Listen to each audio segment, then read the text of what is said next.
How to disable dark mode in OneDrive. If you have been using the OneDrive application and wondering on how to disable the dark mode that you have added on it, don't worry. In this video, I will show you how to do it. So let's get started. First of all, open the OneDrive application.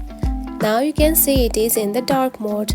So one thing to remember that there is no any built-in feature to simply change the dark mode of the OneDrive app, so you cannot simply enable or disable the dark mode on it.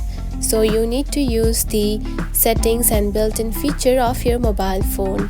Now go to settings, just like this, then scroll down and tap on to display and brightness. Tap on it. Then here you can see it is on the dark mode of the appearance. Now tap on to light. And now you can see it has been changed. And that's it. This is how you can disable dark mode in OneDrive. If you found this video helpful, don't forget to like and subscribe for more tips. Thanks for watching.